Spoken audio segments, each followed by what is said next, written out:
আসসালামু আলাইকুম ওয়া রাহমাতুল্লাহি ওয়া বারাকাতুহু। আজ আমরা কিয়ামতের দিন কাফেরদের কেমন করুণ অবস্থা হবে সেই বিষয়ে আলোচনা করব ইনশাআল্লাহ তাআলা।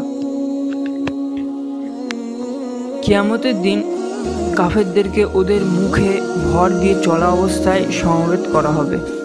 সেদিন ওরা কবর হতে দ্রুত বেগে বার হবে।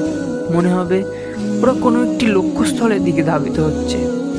হীনতাগ্রস্ত হয়ে ওরা ওদের দৃষ্টি অবনত করবে। অপমানে অবনমিত নেত্রে সেদিন ওরা কবর থেকে বিক্ষিপ্ত পঙ্গপালের ন্যায় বার হবে।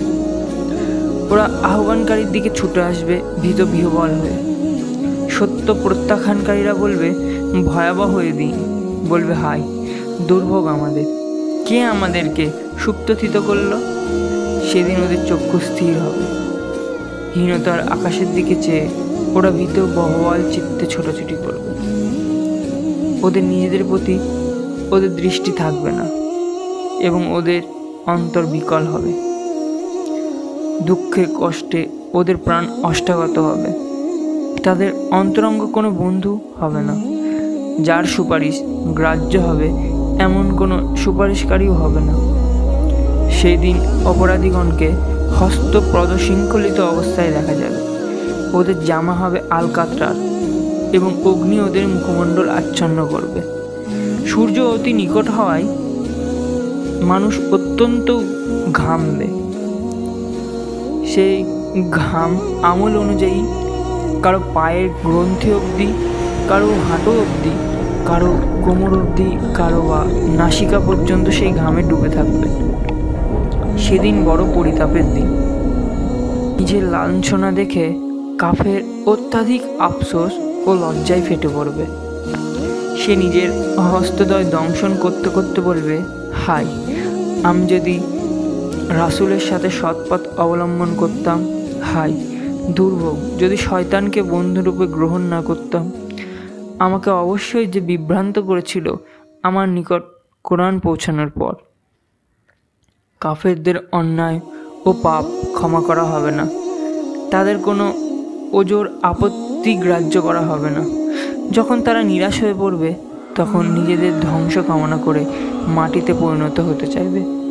সেদিন তাদের সমস্ত আমল বিফল ও ব্যর্থ করা হবে, কারণ তাদের সব আমলই ছিল ভিত্তিহীন, তাওহীদহীন।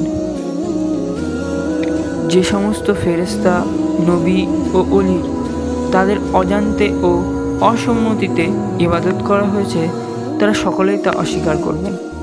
আর এ ব্যাপারে তাদের অনবদ্যতা, নির্লিপ্ততা এবং উদাসীনতা প্রকাশ করবেন।